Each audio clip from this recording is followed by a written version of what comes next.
Hi everyone, welcome back to my channel. I'm Jennifer Glatzhofer, but you can call me Jen. I'm a musical theatre performer and a voice teacher. And today I am really excited. I will be reacting to and analysing Loreen's performance at the Eurovision Grand Final, the winner of Eurovision 2023. Yes, it's called Tattoo. So as always, Eurovision was on a Saturday and I perform on Saturday evening, so I missed it. I had been seeing little clips of performances, but I don't think I've watched. I always seem to miss these performances, so I don't think I know anything about this song unless I've heard it and I didn't put the two and two together. There's a strong possibility. But as always, this will be a reaction and analysis of the performance I'll be watching, so I will be stopping and talking about the vocals. If you find that I'm pausing too much for you, then feel free to click off of this video. But if you do enjoy what I'm doing over here, then please do consider checking me out over on Patreon as well. And if you aren't following me over on Instagram or Facebook or TikTok, then you may have missed a very important announcement that on the 2nd of June, I will be dropping our first single, mine and Ian's first single. It's called I'm Not a Fan. I'm not a fan of what, you may ask? There may have been little sprinkles and teasers dropped around on social media, so that's why go and follow over there so you're not missing anything. I'm so excited for you guys to hear it. It's going to be the first of the future. So we'll see where it goes. The pre-save link is also in the description below, so do go and pre-save if you can. And in the description below, you'll also find a little link to buy me a coffee, and it's technically buy us a coffee because it's linked to me and Ian. If you like what we do, if you liked our Rosanna cover or any of our covers, then please do consider supporting us over on Buy Me a Coffee. Right, hit that subscribe button and the bell button, and let's get to Loreen Tattoo.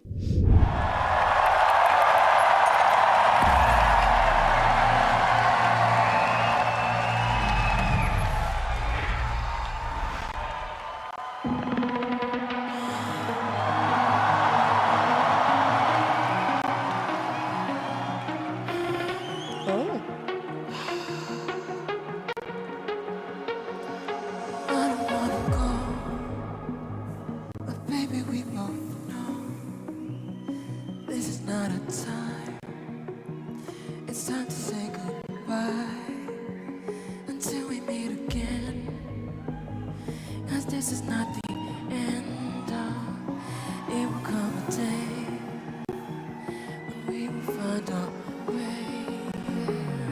Oh, there's lots of fun things phrasing wise that they're doing. It's really cool.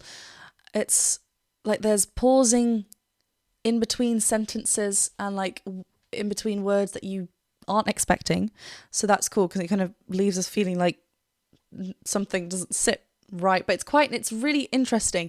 And what's also really beautiful and floaty is the use of her breathiness, right? She is on aspirate on set. She's using her vocal folds aren't closing all the way, so she's allowing the breath to kind of pass through a lot, and we're getting kind of like a whisper singy like throughout the phrasing as well. But yeah, let's go back to these phrasing choices. And it's before like da da da da, like da da da da da, like we could have just kept that through. Na na na na na. Sounds like no more games to play. And obviously I know it's Sweden, but little ABBA reference maybe.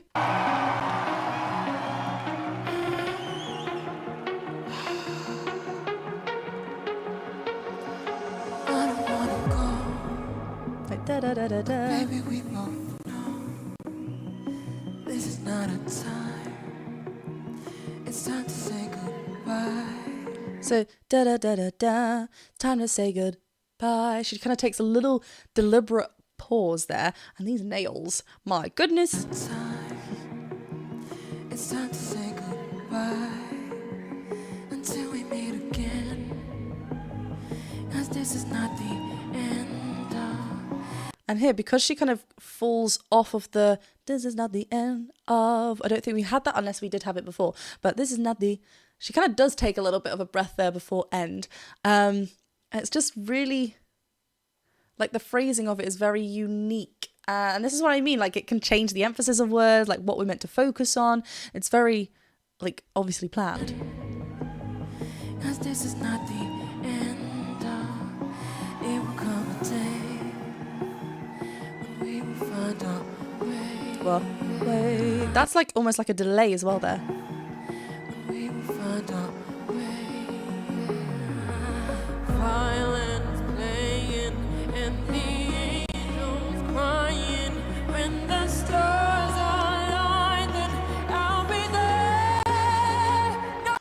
well, let's talk about here. So, okay, instantly a different vocal quality, right? It's like the breath is kind of, it's no longer there guiding us. Obviously, there's still a breath flow, obviously, but we are using full vocal fold closure now, so the vocal folds are nicely resisting and touching all the way when they're vibrating and creating the sound, so we're getting a clear vocal sound here. Lately, I keep on making daily feelings I cannot change. I'm not a fan like now that nothing is making sense, I'm finding the words to say. I'm not a fan like now. What's nice as well, I want to comment on the vowel placement that she has kind of throughout this whole passage. It's on this like vowel. It's very narrow. Like even when she belts that there, I think it is. Let's hear it.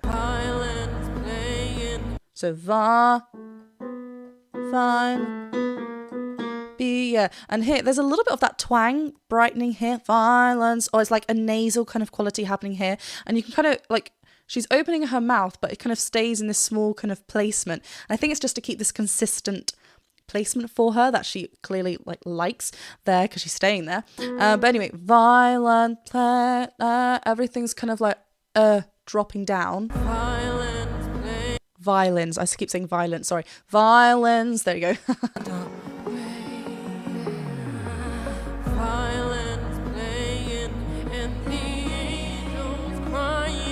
Crying, like she's quickly going on to the crying and kind of getting that nasal quality there. Crying, again, keeping everything narrow and small.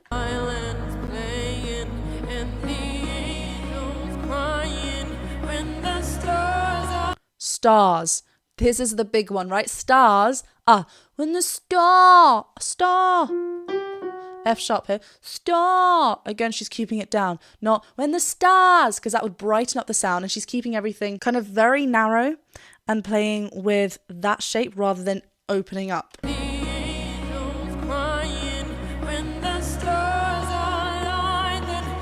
Aligning. And I'll be there on that B flat here, or I guess it was G flat there. So there. She starts off with that vowel, but then ever so slightly she just opens it, widens that vowel a little bit to a bit more of a purer there sound. There, just so she starts off with the consistency of the vowel modification that she was on, this kind of vowel, and then slowly opens it. So it's not suddenly like, I was there, and it's like, whoa, this feels so out of place. So what's keeping everything kind of tied together is that vowel choice here, which is so clever.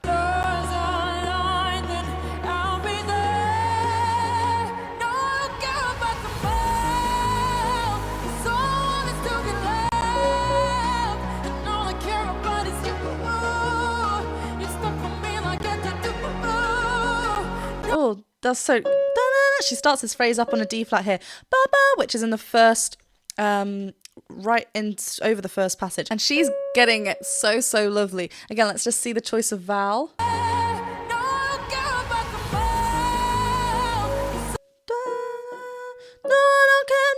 It's like a proper call, really blended. It's like an extension of her chest voice, but there's that little ping up there as well, which tells me she's in a chest dominant mix. She's not just spreading. There is a moment. Actually, this B is lovely in her thick folds here, but it's different where she's placing this D flat, right? This, did I say B or D earlier? I can't remember.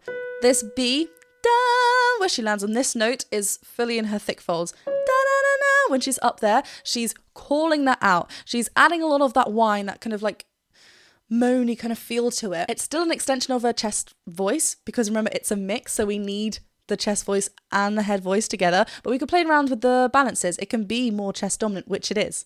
It's a wonderful chest dominant mix belt.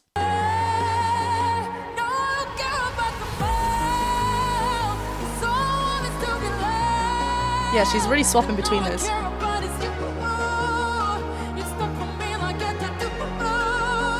There's like, she's keeping it really small, and you can see there's quite a lot of like emotion, sadness to her voice, which is obviously goes with the story that she's saying, but also helps with the vocal folds to be resisted as we go, if we whimper or add a little cry, we can feel our core supported. We can, and what's happening with our vocal folds is that they're resisting together, not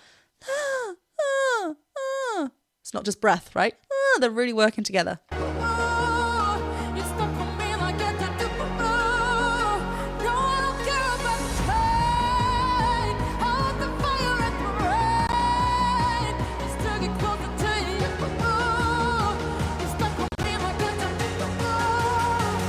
I was just about to comment on, like, you know, the fact that she's like lunging, she's like doing these yoga poses whilst singing.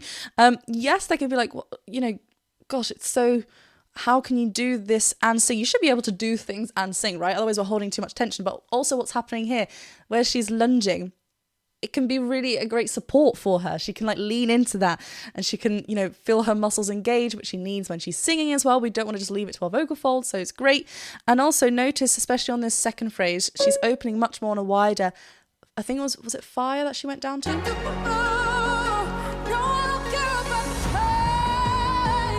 So, no, I don't care about the pain. She's really opening here. But the fire. Fire is a weird one because fire, we've got in there. Fire. She's holding on to the R vowel a bit more, because the more open the mouth is, the more natural chest dominant we're going to feel, right? If we're going to try and get that thick, it'll be like a little bit strained. Whereas when we open, we've got a bit more of a natural speech-like quality feel, which is what she's going for, which is what it's needed for the quality that she's after. I like this hand movement down as well. Like she's really marrying the movements to what she's singing, and that's a great help as well and support.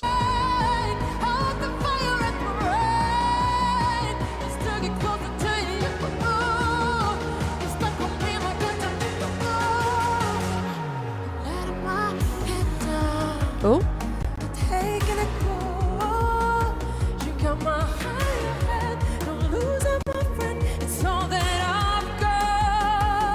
Oh, this is very different from the first verse now. We've kind of returned back to this breath-like feel, but what's happening is now she's not maintaining that through the whole phrase. She's kind of going up a little bit to a softer, much more of a thinner feel, head voice territory. And then coming down, then this last phrase, she's getting a bit more of a thicker feel as well. So she's really playing around with different qualities within the phrasing, which is nice. I love this little soft moment that we had into a little ascending riff.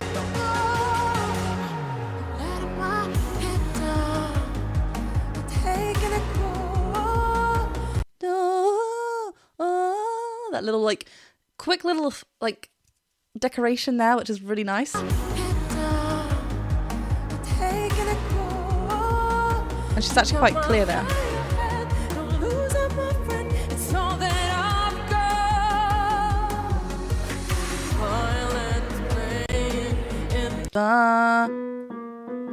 Right, so violins. As soon as she goes down here, this is a B flat, right? And it seems like it's quite, she's hitting it beautifully, but it seems like it's obviously on the lower part of her voice here. Violins, and she's getting this lovely clear sound. And I think that nasal quality, because when we think about, obviously, the mouth passage is going to be way more open than our nose. So when we're going for a nasal, when we're singing with a nasalized quality, the soft palate at the back is lowered, allowing the breath to come through and out through the nose. If we were singing just through our mouth passage, the soft palate would be lifted. Or it could be mid, which is what's happening here, because obviously if it was all the way down, we'd be just on a nasalized sound. There wouldn't be any breath coming from our mouth. But she's in a mid position, so we've lowered the soft palate a little bit.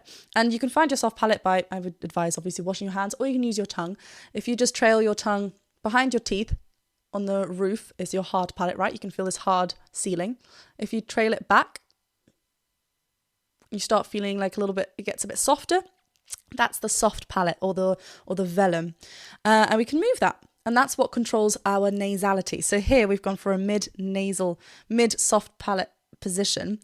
Da-na-na. So it creates a little bit more of a smaller space, because obviously we're shoving air through the nose, and it's just a different quality from what we've heard in other areas of this song. But that's what she tends to do when she's going in this lower part of her voice.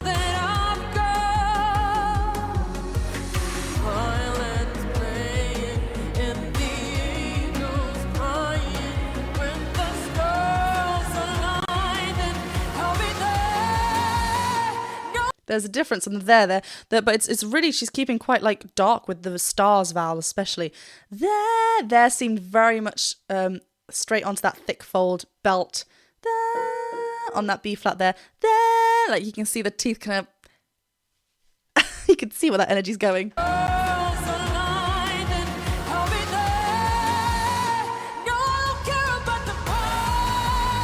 Oh!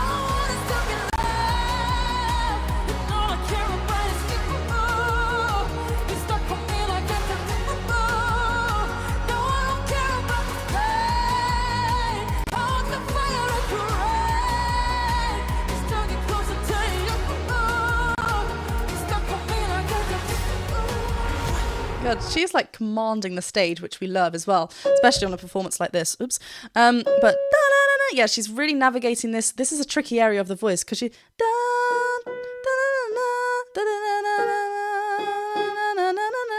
She's really, it's around that first passage, which is where our vocal folds naturally, without even thinking, want to go from thick to thin. And she's maneuvering around it so beautifully, and we can't tell that she's going from one register to the next because it's so strengthened and beautiful. It's really nice. That turn. Oh.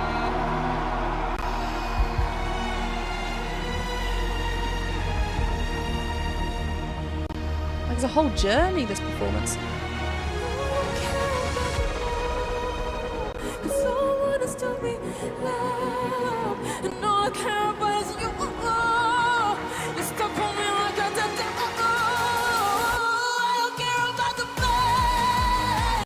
Oh, this is so cool. I love that, you know, for the middle eight or the bridge section of the song, we repeated the chorus, but obviously bringing everything down. And she's gone for this breathy onset again. So the vocal folds, again, we're not closing all the way when we're vibrating. We're allowing the breath. When we talk about falsetto, we might think of like, you know, choir, young males like singing up high in our head voice, but falsetto is actually a breath quality, right? And so she's kind of using that here. She's kind of bringing that falsetto kind of feel down here. Let's go back to it.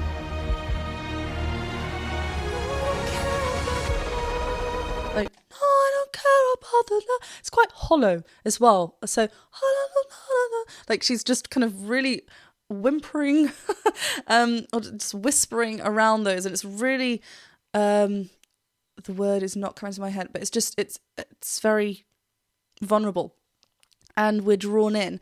And then what's nice, she repeats that then for the second phrase, but then the third phrase is like she gets this like moan, this feeling from underneath, and that's that support, and she's finding that resistance in her vocal folds as well.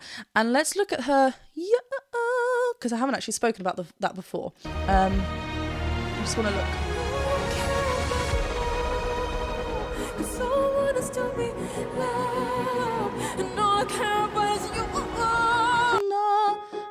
I care. So this is an A flat here, so the top part of her chest voice. And all I care about is you.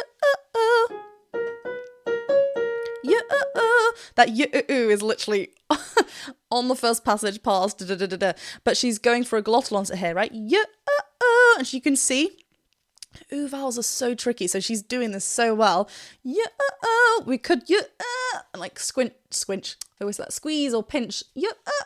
Right, to get that. She is going for a closed ooh vowel, but she has worked out what feels best for her around this, and it looks and sounds amazing. Yeah, she's leaning on the like a bit more of like the moan and the feeling and emotion of the song, rather than like like getting that precise. She's getting it precise, but yeah, she's really allowing the emotion and the sadness of it to get that get those precise and feeling good for her. As she opens up as well.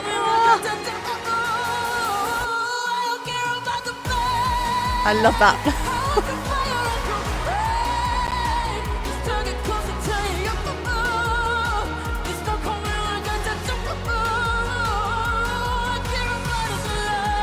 Oh, nice.